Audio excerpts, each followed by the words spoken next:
नमस्कार, सत्यहिंदी.com में आपका स्वागत है। मैं हूं मुकेश कुमार। दोस्तों, आप तो जानते हैं कि दिल्ली में फरवरी में दंगे हुए थे, भयानक दंगे हुए थे, 52 लोग उसमें मारे गए थे। लेकिन उसके बाद वो जो दंगा खत्म हुआ है, दंगे के बाद का जो उत्पीड़न और अत्याचार हैं, वो नहीं रुके हैं। हम जानते हैं कि जांच के नाम पर किस तरह से दिल्ली पुलिस लगातार निर्दोष लोगों को परेशान कर रही है, उन लोगों को ढूंढ ढूंढ कर उन पर झूठे आरोप लगा रही है जो नागरिकता संशोधन कानून के खिलाफ प्रदर्शन कर रहे थे, लड़ाई लड़ रहे थे। तो ऐसा लगता है कि एक पूरी पटकथा लिखी गई है और उसके आधार पर पुलिस अपनी छानबीन कर रही है और एक पूरा उसके पीछे कोई एक राजनीतिक कहना चाहिए गेम प्लान है जिसके तहत ये सब हो रहा है। इसका विरोध भी हो रहा है।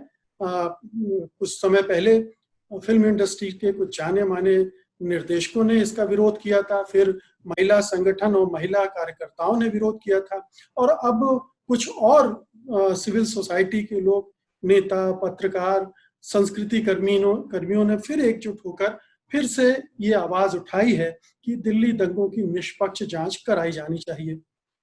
हमारे साथ हैं भारतीय मार्क्सवादी कम्युनिस्ट पार्टी की वरिष्ठ नेता वृंदा कारत, जो कि इस मुहिम में शामिल हैं और बढ़ चढ़कर इसका विरोध भी कर रहे हैं जिस तरह से जांच हो रही है।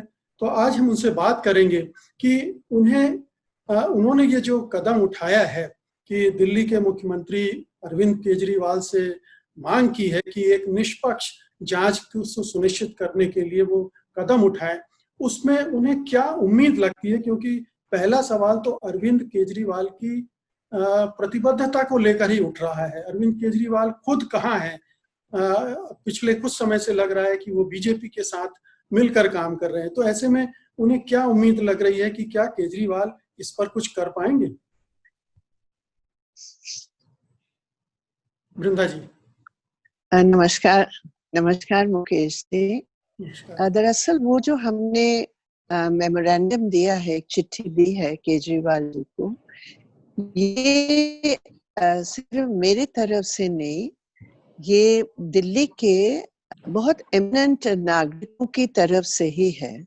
और ये उस संदर्भ में हुआ है क्योंकि एक तरफ दिल्ली पुलिस अपने मनमानी ढंग से तमाम चार्जशीट तैयार करके वो कोर्ट्स में अभी एक तरफा केस की जो सीक्वेंस है वो पेश कर रहे हैं, और दूसरी तरफ दिल्ली की जो माइनॉरिटी कमीशन है उन्होंने जो रिपोर्ट पेश की है, दोनों में कतई कोई मेल नहीं है। तो दिल्ली माइनॉरिटी कमीशन की जो रिपोर्ट है उसमें भी उन्होंने ये सिफारिश की है कि एक निष्पक्ष जांच रिटायर्ड जज के नेतृत्व में होना चाहिए, और वो पूरी रिपोर्ट पढ़ने के बाद और दिल्ली पुलिस की वो कहानी पढ़ने के बाद सबके दिमाग में ये बात आई कि दूसरे भी जब दंगे हुए हैं, दिल्ली में सिर्फ नहीं, देश भर में जब कम्युनल वायलेंस हुआ है, सांप्रदायिक हिंसा हुई है, तो इंक्वायरी कमीशंस बैठाई गई है। तो देश की राजधानी में घटना घटती है तो आप क्यों नहीं इंक्वायरी कमीशन बैठाएंगे? प्रॉब्लम दिल्ली में है क्योंकि सेंट्रल गवर्नमेंट का सीधा हस्तक्षेप है। आज ही हम लोगों ने पढ़ा कि लेफ्टिनेंट गवर्नर ने डायरेक्टली हस्तक्षेप करके कहा नहीं, हम अपने वकील वहां करेंगे जो दिल्ली पुलिस चाहती है, और दिल्ली सरकार की सिफारिश को रद्द कर दी। इससे स्पष्ट है कि बहुत बड़ी ये राजनीतिक मुद्दा उनके लिए है, इसलिए निष्पक्ष जांच की बहुत जरूरत है। निष्पक्ष जांच की जरूरत है। माइनॉरिटी कमीशन की जो रिपोर्ट आई थी उसमें बहुत स्पष्ट रूप से कहा गया था कि जिनका नुकसान हुआ है उन्हीं के खिलाफ केस किए जा रहे हैं। यानी आप देखिए कि 52 में से 40 लोग मरने वाले एक मुस्लिम समुदाय के थे, लेकिन सबसे ज्यादा उन्हीं लोगों को पकड़ा जा रहा है, उन्हीं लोगों पर आरोप लगाए जा रहे हैं। सबसे ज्यादा प्रॉपर्टी भी उनकी नष्ट हुई, लेकिन उन्हीं को टारगेट किया जा रहा है। तो ये चीजें तो बहुत स्पष्ट हैं वृंदा जी, लेकिन हम ये भी जानते हैं कि कानून व्यवस्था दिल्ली की हाथ में है, गृह मंत्रालय के, और वहाँ अमित शाह बैठे हैं और अमित शाह का अपना गुजरात का अपना तजुर्बा है। गुजरात मॉडल की हम लोग बात करते रहते हैं। तो गुजरात दंगों का जिस तरह से अंजाम हुआ है क्या उसी तरह से इसके बारे में भी मंत्रालय कार्य नहीं कर रहा है? पुलिस को उसी तरह के निर्देश मिल रहे हैं। पुलिस तो एक टूल है, पुलिस तो जो ऊपर से आदेश मिल रहा वही कर रही है। और हम जान रहे हैं कि किस तरह से सफूरा जरगर को इतने दिनों तक प्रेग्नेंट होने के बावजूद, बार बार देश और दुनिया भर से गुहार लगाने के बावजूद उनको छोड़ा नहीं गया। तो स्पष्ट होने के बावजूद आपको क्या लगता है, कोई उम्मीद है? मैं दो तीन मुद्दे जो आपने उठाए हैं, क्योंकि हमारी जो पिटिशंस है अभी हाई कोर्ट में, उसके जवाब में पिछले हफ्ते दिल्ली पुलिस ने वो पूरी तथ्य मतलब पूरी डिटेल्स फैक्ट्स दिए हैं, कितना क्या डैमेज हुआ। और आपके व्यूअर्स के लिए मैं थोड़ी वो डिटेल्स बहुत ब्रीफली रखना चाहती हूँ। जो मारे गए हैं उसमें 53 लोग मारे गए हैं, 53 लोग मारे गए हैं, जिसमें 40 मुसलमान हैं और 13 हिंदू हैं। जो सिविलियंस इंजर्ड हुए हैं 473, उसमें लगभग 300 मुसलमान हैं, बाकी 185 हिंदू हैं। पुलिस की भी इंजरीज हुई है, 108 पुलिस वाले इंजर्ड हुए हैं, जिसमें सिंपल इंजरीज ज्यादा हैं, लेकिन कैसे वो इंजर्ड हुए उसके अभी कोई डिटेल नहीं है, किस तरफ से उनकी इंजरी हुई है वो नहीं है। जो प्रॉपर्टी डैमेज्ड है, जैसे आपने कहा 50% मुसलमानों के घर और 14 हिंदू, ये बहुत कम आंकड़े दिए हैं। जो दुकान डैमेज्ड हुए हैं मुसलमानों की 173 और हिंदुओं की 42। जो धार्मिक स्थान डैमेज हुए हैं 13 मस्जिद डैमेज हुए, उसमें दरगाह वगैरह नहीं जोड़ा गया तो उसकी संख्या ज्यादा होगी, और 6 मंदिर। और केसेस अभी रजिस्टर्ड हुए हैं 751। दिल्ली पुलिस का कहना है कि 340 में से जो गिरफ्तारियां हुई हैं उसमें 700 हिंदू है, 630 हिंदू है और 700 मुसलमान है। तो पुलिस का ये कहना है कि हम दोनों बराबर के रूप में हम लोग गिरफ्तारियां कर रहे हैं। मेरा इसमें ये पॉइंट है, पहले बात ये है कि हिंदू मारे गए हैं, ये हमें उतना ही दुख है इस बात की, जो कोई भी इंजर्ड हो, कोई भी डैमेज हो, इसमें कम से कम हमारी समझ और मेरी पार्टी की समझ इसमें कतई कोई अंतर नहीं है। तो जस्टिस सबके लिए होना चाहिए, जिसको पनिशमेंट होना चाहिए मुकेश जी, सबको होना चाहिए जो इसमें जिसकी जिम्मेदारी है। तो इसमें हमारी कोई इनका और या उनका वो मेरा कोई नहीं है। लेकिन जो सवाल इस समय है, जो उन्होंने सीक्वेंस ऑफ इवेंट्स दिखाए हैं, वो इसलिए कि वो भारतीय जनता पार्टी और आरएसएस का जनवरी महीने से फरवरी 24 और 29 तक उनका रोल को पूरे तौर पर लीपा पोती करके, व्हाइट वॉश करके उसको हटाने का पूरा प्रयास कर रहे हैं। और दिल्ली पुलिस की जो कहानी है कि ये एंटी सीए प्रोटेस्ट के कारण, जामिया की प्रोटेस्ट उन्होंने दिया है, जेएनयू में जो एबीवीपी ने हमला किया उसका कुछ नहीं है। शाहीन बाग का नाम जरूर लिया है, जामिया का नाम लिया है, लेकिन उनके ऊपर जो नफरत वाली भाषण अनुराग ठाकुर, परवेश वर्मा, योगी आदित्यनाथ और यहाँ तक कि अमित शाह ने भी जो चुनाव में दिए हैं, उसका कतई कोई जिक्र नहीं है। फायरिंग हुआ था शाहीन बाग पर, उसका जिक्र नहीं है। फायरिंग हुआ था जामिया पर, उसका कोई जिक्र नहीं है। तो उनका एक तरफा है कि एंटी सीए जिहादी हैं और जिहादी अर्बन नक्सल के साथ मिले हुए हैं, और जितने भी प्रोटेस्टर्स और डिसेंटर्स थे उन सबको एक साजिश के रूप में मिलाकर उन्होंने ये पेश की। और उसमें जो सबसे खतरनाक चीज है, दिल्ली पुलिस इन्वेस्टिगेशन कर रही है। दिल्ली पुलिस के ऊपर जो आरोप है कि पुलिस ने खुद ही ये सब कर साथ दिया, अंदर की बात है, दिल्ली पुलिस साथ है, ये जो नारा लग रहा था और सबने वो देखा कि दिल्ली पुलिस ने हिंदुत्व वालों, एंटी सीए प्रोटेस्टर्स के खिलाफ जो दिल्ली पुलिस ने दूसरे प्रो सीए के साथ दिया, लेकिन उसकी और हमारी पिटिशन में मुकेश, दिल्ली पुलिस ने कहा नफरत भाषण जो है ना कॉग्निजेबल ऑफेंस नहीं है। और दूसरी बात उन्होंने कही कि अभी तक जो भी हमारा जांच है उसमें कोई दिल्ली पुलिस का रोल हमें नहीं दिखाई दिया अभी तक। यानी कि जो नेशनल एंथम जन गण मन, जो अभी हम लोग 15 अगस्त को हम लोग सब खड़े होकर मिलके गाएंगे, उस नेशनल एंथम को पुलिस की डंडे से इंजर्ड लोगों को कह रहे हैं ले लो आजादी और जन गण मन गाओ, उसकी भी वीडियो दिल्ली पुलिस के पास नहीं है, वो भी उन्होंने कॉग्निसेंस नहीं लिया। तो ये उनका केवल बीजेपी आरएसएस का रोल को छिपाने के लिए, एंटी सीएस प्रोटेस्ट को हैवानों के रूप में डालने के लिए, और इस मौके का फायदा उठाकर जितना भी डिसेंट है सबको उन्होंने इसमें साजिश के रूप में डाल दी। जी वृंदा जी, मेरा कहना यह है कि ये जो तथ्य आपने बताए हैं ये बिल्कुल पब्लिक डोमेन में है, सब लोगों ने देखे हैं, अंतरराष्ट्रीय स्तर पर इसकी चर्चा हुई है। अमेरिका का जो डिपार्टमेंट है वो भी रिपोर्ट दे रहा है, यूएन का डिपार्टमेंट रिपोर्ट, यूएनडीपी का डिपार्टमेंट दे रहा है, फिर जो गल्फ कंट्रीज हैं वहां से इस पर विरोध हुआ है कि मुसलमानों पर अत्याचार हो रहा है दिल्ली में। इस तरह की रिपोर्टें दुनिया भर में आ गई, लेकिन इस सरकार के कान पे जूर नहीं रेंग रही, वो बिल्कुल अपने उसी रफ्तार से चल रही है। और हम जानते हैं कि अरविंद केजरीवाल की हैसियत क्या है। तो क्या इससे बड़े प्रोटेस्ट की, इससे बड़े कदम की जरूरत अब नहीं है?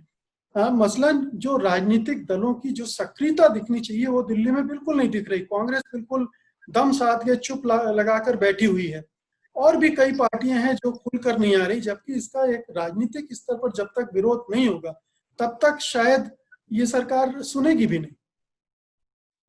आपकी बात 100% सही है, और हम लोगों ने पूरे तौर पर कोशिश की कि तमाम पॉलिटिकल पार्टीज जो अपोजिशन में हैं कम से कम एक जॉइंट बयान तो दे कि इस प्रकार के जो एक तरफा हो रहा है। देखिए, हम नहीं कहना चाहते हैं कि दोनों तरफ के अपराधी एलिमेंट्स जो हैं उसको एक साइड को आप बचा दीजिए, बिल्कुल नहीं। लेकिन जो एक तरफा चल रहा है इस समय, हमने पॉलिटिकल पार्टीज को रिक्वेस्ट की, लेकिन आरजेडी को छोड़कर, और एक तमिलनाडु की पार्टी है वीसीके, तो दलितों के नाम पर वो उनका पार्टी है, इन दोनों दलों को छोड़कर लेफ्ट पार्टीज के साथ और कोई आने के लिए उस समय तैयार नहीं था। आज भी हमारा प्रयास जारी है, क्योंकि इसमें अगर आप इस हमला को नहीं रोक सकते हैं पॉलिटिकली, देखिए अगर लॉकडाउन नहीं होता ये हो नहीं पाता। ये लॉकडाउन के पूरे तौर पर जनवार का लॉकडाउन करके, डिजास्टर मैनेजमेंट एक्ट को लागू करके हमारे हर प्रदर्शन पर रोक है। हम अगर जाते हैं 20 लोग यहाँ, 50 लोग वहां, 100 लोग वहां, सोशल डिस्टेंस रखकर, क्योंकि हम भी जिम्मेदारी के साथ हमें कंडीशंस मानना पड़ेगा सोशल डिस्टेंस और मास्क की। लेकिन आप बताइए मुकेश जी, अगर पॉलिटिकल पार्टीज एक जॉइंट बयान पर भी हस्ताक्षर करने के लिए तैयार नहीं है, हमने कितने लोगों से कहा जो दूसरे पॉलिटिकल पार्टीज, आप इसको साइन कीजिए, नहीं। तो अभी मैं समझती हूँ क्या आपको उनके अलग अलग प्राथमिकता है? डर सता रहा है सबको, हिंदू वोटों का, जिस तरह से हिंदुस्तान में एक माहौल बन गया है जिसमें आप जो बहुसंख्यक समाज है उसको अप्रिय लगने वाली कोई बात नहीं कर सकते कि गतिविधि नहीं कर सकते, क्योंकि वो पोलराइज कर देगा और वोटों को। तो इस वजह से लोग घबराए हुए, राजनीतिक दल इसलिए कोई भी एक ऐसा कदम नहीं उठाना चाहते जिससे ये लगे कि वो मुसलमानों की पैरवी कर रहे हैं। देखिए, मुसलमानों की पैरवी अगर कोई सोचे कोई कर रहा है, ये बिल्कुल गलत प्रचार होगा। आप न्याय की पैरवी कर रहे हैं, आप जस्टिस की पैरवी कर रहे हैं, इसमें हिंदू मुसलमानों का नहीं है। लेकिन मैं आपको एक बात बताऊं, ऑर्डिनरी जो, क्योंकि मैं जिस समय से ये एंटी सीए प्रोटेस्ट हम बहुत गए हैं वहां। दूसरी बात है, ये वायलेंस के बाद तुरंत 28-29 फरवरी से और मार्च की 24 मार्च तक हम लोग वहां लगभग रोज थे, एवरी डे। हम हिंदू से मिले, मुसलमानों से मिले। मेरे पास कितने बयान है जो आप हिंदू कहेंगे, मैं नागरिक कहूंगी, लेकिन उनका धर्म हिंदू है। उन्होंने कहा आज तक नॉर्थ ईस्ट में इस प्रकार का कभी हुआ नहीं, नेवर।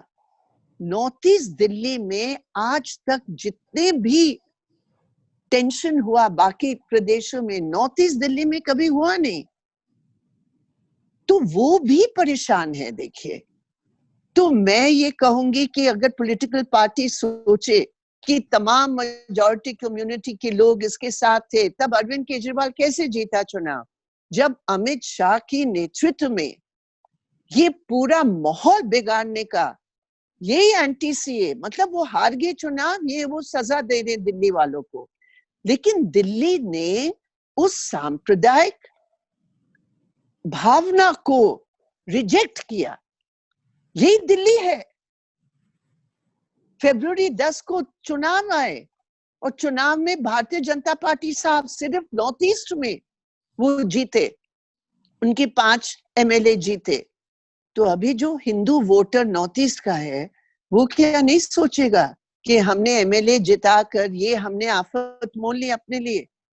तो ये जो पॉलिटिकल पार्टीज इस ट्रैप में पहुंच रहे हैं, और इस समय मुकेश जी, लॉकडाउन के समय जब दिल्ली की जनता इतनी परेशान है बेरोजगारी के कारण, तो सभी जानते हैं मोदी जी वहां मंदिर का उद्घाटन करके ये सारा कुछ छिपाने का कोशिश करेंगे, ये सभी जानते हैं।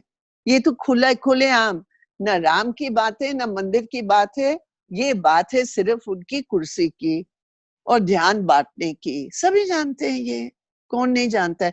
वरना तो मंदिर का उद्घाटन कब का हुआ है मंदिर का उद्घाटन तो बहुत पहले हो चुका था जी।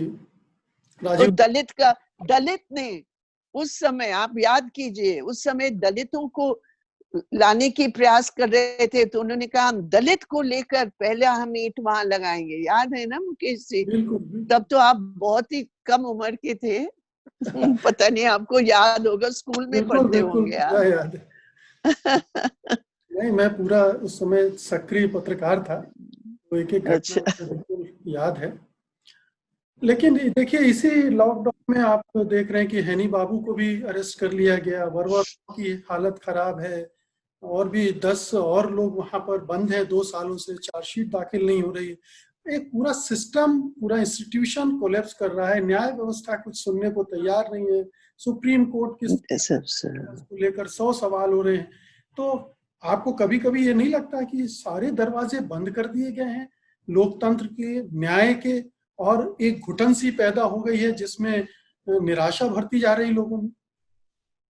देखिए, ये लॉकडाउन हमेशा के लिए तो नहीं रह सकता है ना, तो वो लॉकडाउन का फायदा उठाकर ये सब कर रहे हैं, ये बिल्कुल स्पष्ट है।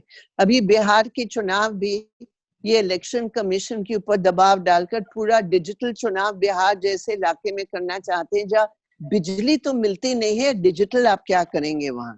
आधी बिहार तो इस समय बाढ़ से इतनी पीड़ित है, और दूसरी जो पीड़ित है वो आपकी पेंडेमिक से, कोरोना से।